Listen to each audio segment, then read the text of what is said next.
How to avoid staying in toxic relationships. The purpose of this presentation is to teach the audience how to avoid toxic behavior at the beginning of a partnership. Did you know that every person in the world experiences at least one toxic relationship in their life? That is something that we all have in common, whether it is with a friendship, a family relationship, or a partnership. I am here to help you find easy ways to avoid red flags at the beginning of any type of relationship. All of my current friends are in toxic relationships, but not I. I have learned over the years to notice the red flags at the very beginning of meeting someone. I get how easy it is to avoid red flags at the beginning because it is a new spark in your life and a new flame in your life, and you're just getting to know somebody. I love the idea of love, don't we all? In an article I read from the Greater Good magazine, I saw a very inspirational quote saying, "Our mercy boomerangs back to us." This touched me in such a good way because it really is true, and I do believe the energy we put out is the energy that we do receive back. Did you know that 1 in every 4 women are physically abused, and that 8% of us all on the earth are verbally abused? Knowing yourself is the most important thing when jumping into anything new with anybody other than yourself. A toxic relationship is not always physical, but it could be mentally draining, especially if it is a verbal relationship. The best way to see through this is learning to mend with the outcomes that we are all faced with. I'm here today to help you see the red flags that we all should be avoiding at the beginning of any type of relationship.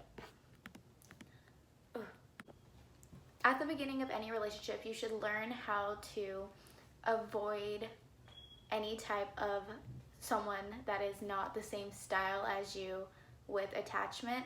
It pays off to be honest, and a Dr. Lillian Glass says, if a relationship stops bringing you joy and instead consistently makes you feel sad, angry, or anxious, or resigned like you've sold out, it may be toxic. The person you decide to get involved with and be vulnerable with is only there to fulfill your needs, and you must do the same. You're going too slow.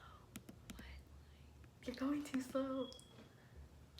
I am aware that not everyone is perfect. Stop moving. I am aware that not everyone is perfect, but do not let that confuse you with the lack of effort someone could be giving you. Lack of support from a partner is a huge red flag in the sense of thinking anything long-term with somebody. If you both do not support each other, then the other person will always feel like they have been held back from something that they could have achieved without you. Identifying red flags is so simple, but it is so easy to avoid at the beginning. Learn to love yourself and to invest in yourself and invest in your dreams. Thomas L. Corey said, "A healthy relationship is a safe relationship where we feel comfortable and a safe place. A toxic relationship is characterized by insecurities. Learn to see change is healthy."